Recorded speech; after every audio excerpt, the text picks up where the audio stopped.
दूर कहीं एक जंगल में एक चिड़िया और उसके नन्हे मुन्ने प्यारे प्यारे 7 बच्चे रहते थे। चिड़िया अपने बच्चों का खूब लाड प्यार करती और उनका अच्छे से ख्याल रखती। अक्सर चिड़िया को घास फल लाने के लिए घोंसले से बाहर जाना पड़ता।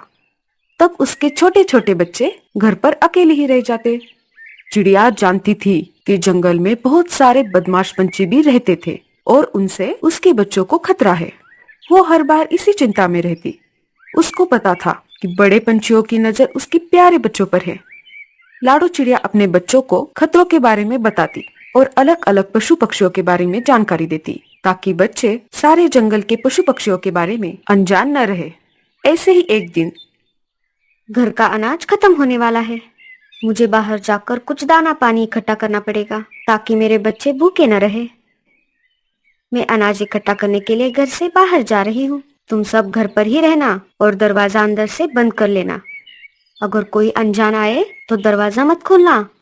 मैंने तुम्हें जो खतरों के बारे में जानकारी दी है उसे याद रखना।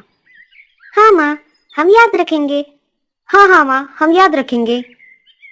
पर माँ, जब तुम घर वापस लौट आओगी तब हम तुम्हें पहचानेंगे कैसे? मैं अपनी आवाज निकालूंगी। जब तक तुम्हें समझ में नहीं आए कि ये तुम्हारी माँ की आवाज है तब तक दरवाजा नहीं खोलना। हाँ माँ, आई बात समझ में। ठीक है, अब मैं जा रही हूँ, दरवाजा बंद कर देना। लाडो घोंसले से बाहर चली गई। बच्चों ने अंदर से दरवाजा बंद कर दिया। चलो, माँ के आने तक हम कुछ खेल खेलते हैं। हाँ, चलो चलो। कोई तकिए पर नाचने कूदने लगा, कोई अपने डॉल के साथ खेलने लगा, तो कोई घास की तीलियों से घोंसला बनाना सीख रहा था। एक बच्चा तो अपने घोंसले में जाकर कंबल ओढ़कर सो गया। थोड़ी ही देर में लाडो चिड़िया अनाज लेकर आ गई। बच्चों, दरवाजा खोलो, मैं आ गई। लगता है माँ आ गई। चलो दरवाजा खोलते हैं। नहीं, माँ ने तो कहा था जब वो आएगी तब अपनी आवाज निकालेगी। हाँ, हम उसको अपनी आवाज निकालने को बोलेंगे।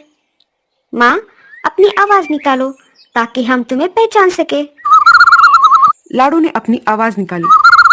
हाँ, ये तो माँ ही है। हमें दरवाजा खोलना होगा। ऐसा कहकर बच्चों ने दरवाजा खोल दिया। माँ, तुम आ गई? हाँ मेरे बच्चों, मैं आ गई। चलो अब खाना खा लो। बच्चों ने अनाज खा लिया। रात हो गई थी। चलो बच्चों, अब सो जाओ। दिन भर खेल कूद करते रहते हो। घर का सारा सामान फिर मुझे लगाना पड़ता है। क्या करे माँ, तुम अनाज इकट्ठा करने के लिए घर से बाहर जाती हो, इधर हम सब बोर हो जाते हैं। हाँ, मुझे पता है सब। मैं बाहर जाती हूँ, ये तो एक बहाना है खेल कूद करने का। चलो अब सो जाओ। ऐसा कहकर लाडो ने बच्चों के ऊपर नरम नरम कंबल बिछा दिया। सारे बच्चे सो गए। लाडो सोच विचार करने लगी। ऐसा कब तक चलता रहेगा? मुझे मेरे बच्चों की बहुत चिंता हो रही है। सुबह हो जाती है। चलो बच्चों, अब मैं बाहर जा रही हूँ। तुम्हें पता है ना क्या करना है? हाँ माँ, पता है। तुम हमारी चिंता मत करो, हम अंदर से दरवाजा लगा देंगे। जब तक तुम्हारी आवाज नहीं आती तब तक दरवाजा नहीं खोलेंगे। मेरे प्यारे होशियार बच्चे। ऐसा कहकर लाडो घर से बाहर चली गई। बच्चों ने दरवाजा बंद कर दिया। तो ये बात है, बहुत दिनों से मैं देख रहा हूँ इस चिड़िया ने तो अपना खूब दिमाग लगाया है, पर मैं भी कम होशियार नहीं हूँ। देखो अब मैं कैसे सारे बच्चों को फंसा लेता हूँ, फिर उन्हें पकड़कर बड़े चाव से खाऊंगा। चील घर के सामने आ गया और जोर से पुकारने लगा। बच्चों, मैं आ गई, दरवाजा खोलो। लगता है माँ आ गई। चलो दरवाजा खोलो। हाँ, पर माँ ने तो आवाज ही नहीं निकाली। माँ, अपनी आवाज निकालो ताकि हम तुम्हें पहचान सके। अरे ये बच्चे भी ना बहुत होशियार हैं। मुझे उस चिड़िया की आवाज निकालनी होगी। अरे नहीं, ये तो किसी और पंछी की आवाज लग रही है। हाँ, ये माँ नहीं है। तुम हमारी माँ नहीं हो। चले जाओ वापस, हम तुम्हारे झांसे में नहीं आने वाले। अरे रे, ये बच्चे तो मुझसे भी ज्यादा होशियार निकले। एक तो मुझे भूख लगी है और ऊपर से ये तेज बारिश भी शुरू हो गई। मैं एक काम करता हूँ, भूरे के पास चला जाता हूँ। भूरा कौवा मेरी अवश्य मदद करेगा। ऐसा कहकर चील भूरे के पास चला जाता है। भूरा अपने घोंसले में घोड़े बेचकर सो रहा था। भूरे, अरे ओ भूरे, ये ऐसे नहीं उठेगा। इसके मुंह पे अभी पानी डालता हूँ, तब ये नींद से उठेगा। चील भूरे के ऊपर बारिश का पानी डाल देता है। कौन है? किसने मुझे जगाने की हिम्मत की? अरे मैं हूँ, तेरा दोस्त चीलू। क्या यार, ऐसे कौन उठाता है? क्या करूँ दोस्त, काम ही कुछ ऐसा है। ऐसा कौन सा काम है जो तूने मुझे इतनी मस्त नींद में उठाया? मैंने सुना था तुम्हें खाने में चिड़िया के बच्चे बहुत पसंद है। हाँ यार, पर क्या करे, आजकल की चिड़िया तो बहुत होशियार हो गई है, हाथ ही नहीं आती, ऐसे ही भूखे पेट सोना पड़ता है। अरे आज तेरी भूख मिटने वाली है, तू चल मेरे साथ। मुझे पता है तू किसी भी चिड़िया की आवाज निकाल सकता है। तू चल तो मेरे साथ, मैं तुम्हें रास्ते में सब समझा दूंगा। इधर लाडो चिड़िया के बच्चे अपने माँ का इंतजार कर रहे थे। तभी चीलू और भूरा वहां आ जाते हैं। चीलू ने भूरे को सब समझा दिया था। चल, अब जैसे मैंने कहा वैसा कर और जादू देख। भूरा घोंसले के सामने आ जाता है और लाडो चिड़िया की आवाज निकालने लगता है। अरे वाह, लगता है माँ सच में आ गई। बच्चे बहुत देर से भूखे थे। माँ, क्या तुम आ गई? हाँ बच्चों, मैं आ गई। अब जल्द से खोलो दरवाजा, मैं तुम सबके लिए बहुत सारा खाना लेकर आई हूँ। बच्चों ने दरवाजा खोल दिया। जैसे ही दरवाजा खुल गया, दोनों जल्द से अंदर चले गए। उन दोनों को देखकर बच्चे बहुत डर गए। वो उड़ भी नहीं सकते थे, इसलिए वो इधर उधर कूदने लगे। चल भूरे, जब तक चिड़िया वापस आ जाए उसके पहले इन्हें लेकर चलते हैं। भूरे ने सारे बच्चों को थैली में डाल दिया। उनको लेकर दोनों वहां से भाग गए। जब वो दोनों उड़कर जा रहे थे, तभी लाडो चिड़िया ने उन्हें जाते हुए देख लिया। ये क्या बात है, ये दोनों यहाँ कैसे आ गए? मुझे कोई गड़बड़ लग रही है। लाडो जल्दी से घर के पास आ जा। उसने देखा घर का दरवाजा तो पहले से ही खुला था। वो घर के अंदर चली गई। अरे नहीं, ये क्या हो गया? मुझे लगता है ये चीलू और भूरे का ही काम है। मुझे अभी के अभी जाकर बच्चों को बचाना होगा, नहीं तो वो दोनों मेरे बच्चों को खा जाएंगे। लाडो तेज उड़ते हुए दोनों के पीछे निकल पड़ी। उसे बस अपने बच्चों की चिंता हो रही थी। कालू बारिश की वजह से अपने घोंसले में बैठा हुआ था। तभी उसे लाडो चिड़िया तेज उड़ते हुए आती दिखाई दी। अरे लाडो, रुको, इतनी जल्दी में कहाँ जा रही हो? कालू बाहर आ गया। क्या हुआ लाडो, इतनी तेज बारिश चल रही है और तुम फिर भी उड़ती हुई जा रही हो? मुझे जाने दो, मुझे लगता है चीलू और भूरे ने मेरे बच्चों को पकड़ लिया है। मेरे बच्चे खतरे में हैं। हाँ लाडो, मैंने अभी उन दोनों को यहाँ से उड़ते हुए जाते देखा।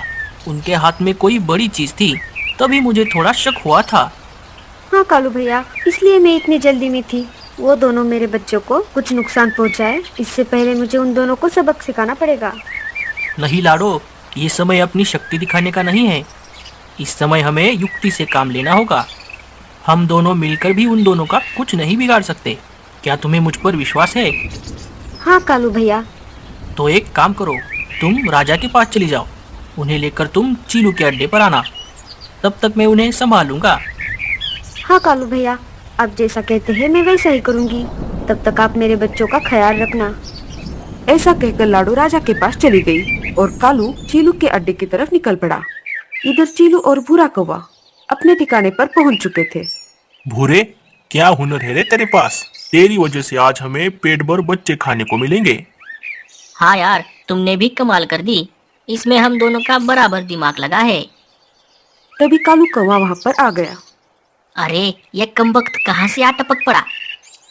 क्यों भूरे, क्या चल रहा है? मुझे तो लगता है तुम्हारी पार्टी चल रही थी। मैं खाली कबाब में हड्डी बन गया। चलो, यहाँ से निकलना ही बेहतर है, वरना तुम दोनों कहोगे बने बनाए घर में सांप घुस गया। हाँ, ठीक ही कहा तूने। चला जा यहाँ से। हाँ हाँ, वैसे भी कौन रुकने वाला है यहाँ पर मेरे दिमाग में एक शंका थी, मुझसे रहा नहीं गया, इसलिए मैं पूछना चाहता हूँ। जो कहना चाहते हो साफ साफ कहो। अरे दोस्तों, मैं ये कह रहा था, तुम खाने का हिस्सा बराबर तो बांट लोगे ना? हाँ हाँ, हम बराबर ही हिस्सा करेंगे। तुम बस अपना काम देख लो। अब यहाँ से निकल लो। हिस्सा तो बराबर ही होगा। हम दोनों ने बराबर मेहनत जो की है। हाँ, मैं भी यही कहना चाहता था। अभी देखो ना, बच्चे हैं 7 और तुम हो 2, मतलब समझ रहे हो ना? अभी भूरा खाएगा 4 और तुम खा लेना 3, हो गया हिस्सा बराबर। ऐसे कैसे 3 खाऊंगा मैं खाऊंगा 4 और भूरा खाएगा 3। आखिर बच्चे चुराने का आइडिया तो मेरा ही था। हाँ हाँ, आइडिया तो तुम्हारा ही था, पर सारी मेहनत अकेले मैं नहीं की।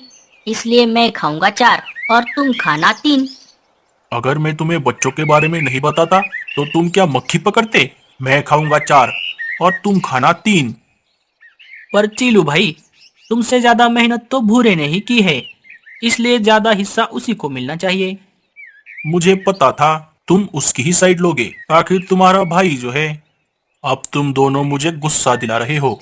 अगर मेरा दिमाग घूम गया तो सारे बच्चे मैं अकेले ही खा जाऊंगा। तुम्हें इनको सूंघने तक नहीं दूंगा।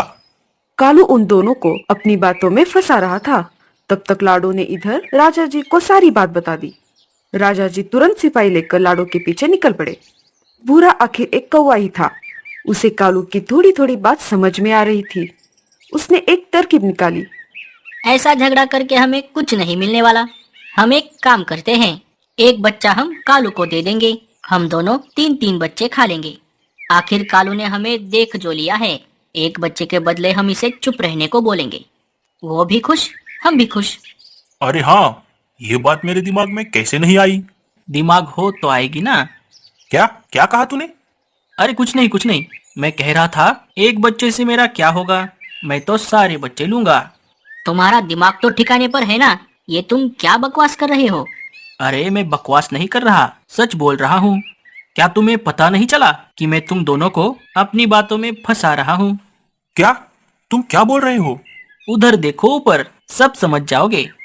चीलू और भूरे ने ऊपर देखा तो राजा और उनके सिपाही उनकी तरफ आ रहे थे। कालू, हमें फंसाकर तुमने अच्छा नहीं किया। तुम्हें इसका अंजाम भुगतना ही पड़ेगा। राजा के सिपाहियों ने उन दोनों को पकड़ लिया। तुम दोनों ने चिड़िया के बच्चे चुराकर बड़ा अपराध किया है। तुम दोनों को मैं काल कोठरी में बंद करवाने का आदेश देता हूँ। सिपाही पंछी उन दोनों को लेकर चले गए। कालू, तुमने अपने चतुराई की मदद से चिड़िया के बच्चों की जान बचा ली। हम तुम्हारे शुक्रगुजार हैं और बख्शीश के तौर पर तुम्हें नया घर देने की घोषणा करते हैं। कालू भैया, तुमने मेरे बच्चों की जान बचा ली। मैं इसका एहसान जिंदगी भर नहीं भूल सकती। ऐसे नहीं चलेगा लाडो, तुम्हें मुझे गाना सिखाना होगा। नहीं कालू भैया, वो छोड़कर मैं कुछ भी सिखा सकती हूँ। अरे मैं तो मजाक कर रहा था, मैं तो पहले से ही अच्छा सिंगर जो हूँ। कैसे लगे हमारी ये कहानी? कहानी अच्छी लगी हो तो लाइक जरूर कर देना और आपके विचार हमें कमेंट्स में जरूर बताना।